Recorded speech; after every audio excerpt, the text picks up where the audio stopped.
Hello students in today class we are going to discuss another important and very interesting topic that is Indian National Congress. Indian National Congress का topic आज हम लोग discuss करने जा रहे हैं। इसमें हम लोग डिस्कस करेंगे कांग्रेस कहाँ बनी, कब बनी, इसके बनने के पीछे कॉजेज क्या थे, इसके एम्स क्या थे, इंपॉर्टेंट लीडर्स क्या थे, ये सब पॉइंट्स आज हम इंडियन नेशनल कांग्रेस में डिस्कस करने जा रहे हैं। तो देखिए students, the first important word जो इसमें आता है that is A.O. Hume. Allan Octavian Hume was a retired British civil servant. उन्होंने इंडियन नेशनल कांग्रेस को फाउंड किया था। ऑन 28 दिसंबर को इसकी फाउंडेशन रखी गई थी 1885 के अंदर, और जो जगह जो थी वो बॉम्बे था। बॉम्बे में इसकी एस्टेब्लिशमेंट हुई है और गोकुल दास तेजपाल संस्कृत कॉलेज में इसका फर्स्ट सेशन हुआ। वो फर्स्ट सेशन जो था वो 72 डेलीगेट्स ने डिफरेंट प्रेसिडेंसीज और प्रोविंसेस टाउन से वो लोग आए थे और उन्होंने इस सेशन को अटेंड किया था। जो सेशन था, इस सेशन के जो प्रेसिडेंट थे दैट वाज W.C. बैनर्जी, और व्योमेश चंद्र बैनर्जी ने इस सेशन को प्रिसाइड किया था, अध्यक्षता की थी इसकी। और इस समय इंडिया के अंदर जो गवर्नर जनरल थे दैट वाज लॉर्ड डफरिन। तो ये इंपॉर्टेंट टर्म्स हैं इसमें इंडियन नेशनल कांग्रेस की, कहाँ पर बनी और कब बनी।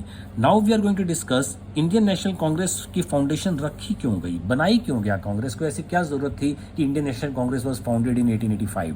तो इसको समझने के लिए स्टूडेंट्स हमें थोड़ा उसकी बैकग्राउंड को समझना पड़ेगा। देखिए, Indian National Congress as I told you was founded in 1885, और उससे पहले 1857 के अंदर हमारी कंट्री में एक रिवोल्ट हो चुका था।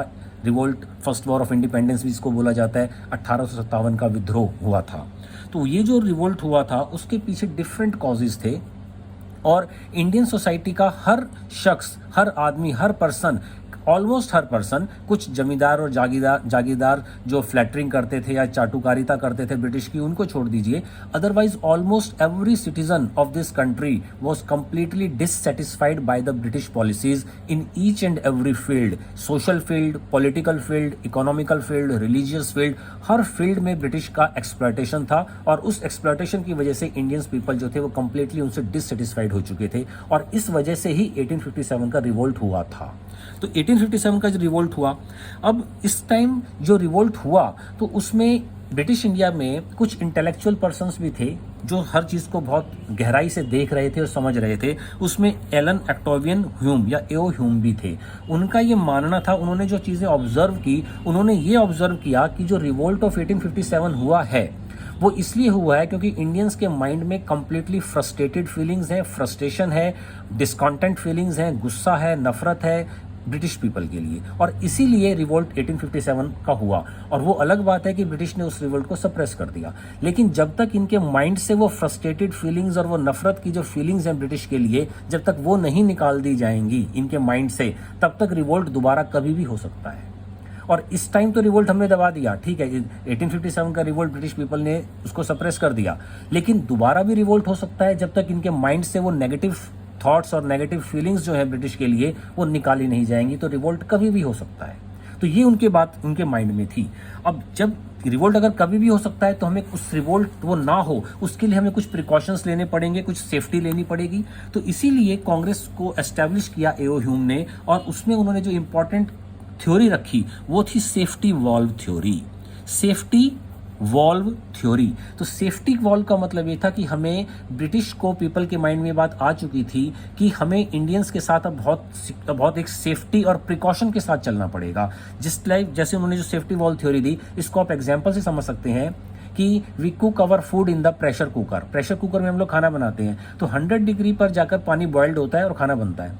तो अगर उस प्रेशर कुकर के अंदर अगर कोई सेफ्टी वॉल्व ना लगा हो, सेफ्टी वॉल्व जब लग जाता है प्रेशर कुकर के अंदर, तो जितना एक्स्ट्रा प्रेशर होता है कुकर के अंदर वो उस सेफ्टी वॉल्व के थ्रू इवैक्यूएट हो जाता है, बाहर निकल जाता है, और खाना भी प्रॉपरली बनता है और प्रेशर कुकर ब्लास्ट भी नहीं होता। अगर सेफ्टी वॉल्व उसके अंदर ना लगा हो तो टेम्परेचर ऑटोमेटिकली बढ़ता चला जाएगा, तो ब्लास्ट हो जाएगा। तो ऐसा ही ब्लास्ट हम लोग 1857 में ऑलरेडी देख चुके थे।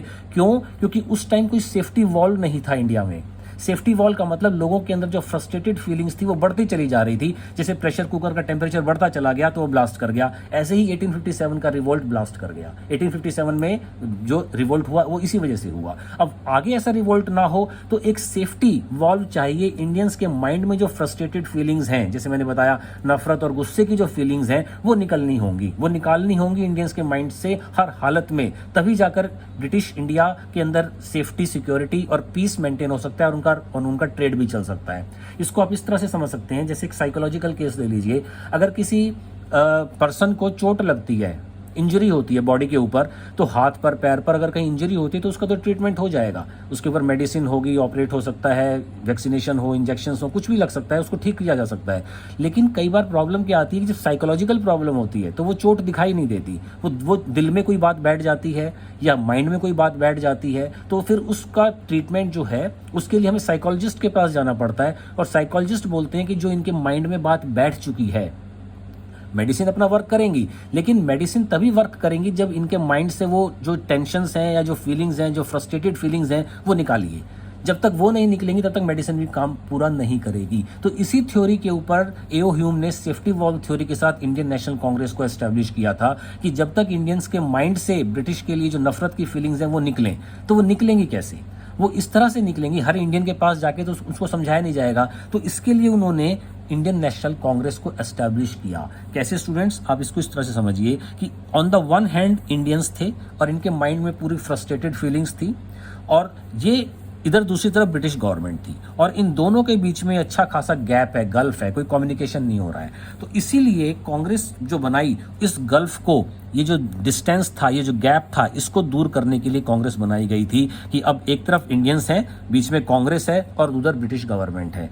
On the one hand Indians की जो फीलिंग्स हैं, इंडियन की जो फ्रस्ट्रेटेड फीलिंग्स हैं, जो डिससेटिस्फैक्शन है, डिसकंटेंट फीलिंग्स हैं, वो कांग्रेस इस प्लेटफॉर्म पर लेगी, उनकी बातों को सुनेगी, उनकी बातों को समझेगी एक तरफ, और दूसरी तरफ ब्रिटिश गवर्नमेंट को कन्विंस करेगी, परसुएड करेगी उनकी इस प्रॉब्लम्स को, इन फीलिंग्स को, जिससे कि उन प्रॉब्लम्स का कुछ सॉल्यूशन निकाला जा सके और उनके माइंड से जो ब्रिटिश के लिए जो नेगेटिव चीजें आ चुकी हैं वो कहीं ना कहीं निकलें। तो इस वजह से कांग्रेस बनी थी।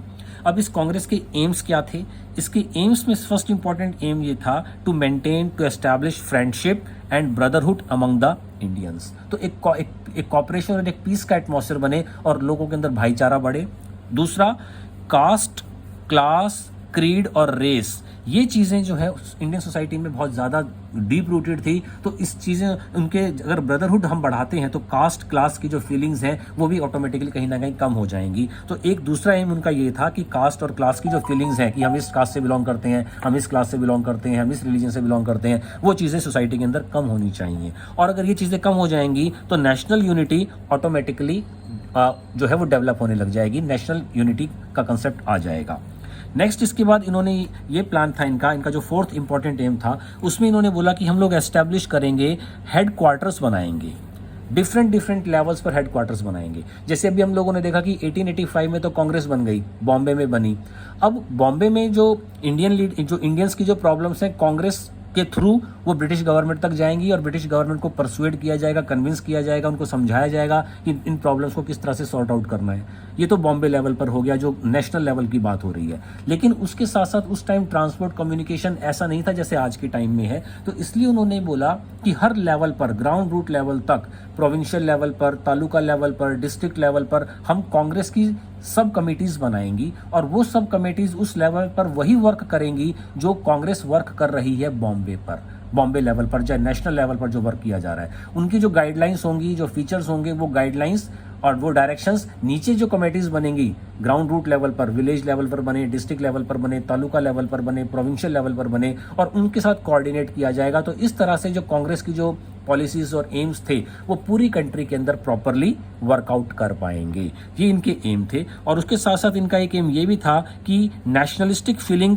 इंडियंस के अंदर जगाई जाएं और एंटी कॉलोनियल फीलिंग्स उनके माइंड में, एंड कॉलोनियलिज्म के बारे में उनको ये बताया जाए। जैसे कॉलोनिज्म का मतलब होता है कि when a powerful country make is weak country it's colony, और उस वीक कंट्री की रिसोर्सेज को वो अपने फायदे के लिए यूज करता है। तो इंडियंस के माइंड में कॉलोनिज्म के जो नेगेटिव इफेक्ट्स हैं वो बताए जाएंगे और नेशनलिस्टिक फीलिंग्स उनके माइंड में इंट्रोड्यूस की जाएंगी। तो ये कांग्रेस के एम्स थे और जिसके इंपॉर्टेंट लीडर्स थे उनमें दादा भाई नौरोजी, बदरुद्दीन तैयब जी, सुरेंद्रनाथ बनर्जी, गोपाल कृष्ण गोखले, व्योमेश चंद्र बनर्जी, फिरोज शाह मेहता, ये सब इंपॉर्टेंट इसके लीडर्स थे जिनको कांग्रेस के जिनको ब्रिटिश पॉलिसीज के अंदर कंप्लीटली फेथ था। इसीलिए उन्होंने एक कांग्रेस बनाई भी थी, क्योंकि उनका ये मानना था कि इंडियंस जो है उनके पास एजुकेशन नहीं है उस पर्टिकुलर टाइम में, वो रिचुअल्स, कस्टम्स, ट्रेडिशंस में फंसे हुए हैं। तो उनको कोऑर्डिनेट किस तरह से ब्रिटिश गवर्नमेंट के साथ कोऑर्डिनेट किया जा सके, क्योंकि ब्रिटिश गवर्नमेंट ही कंट्री के अंदर डेवलपमेंट कर सकती है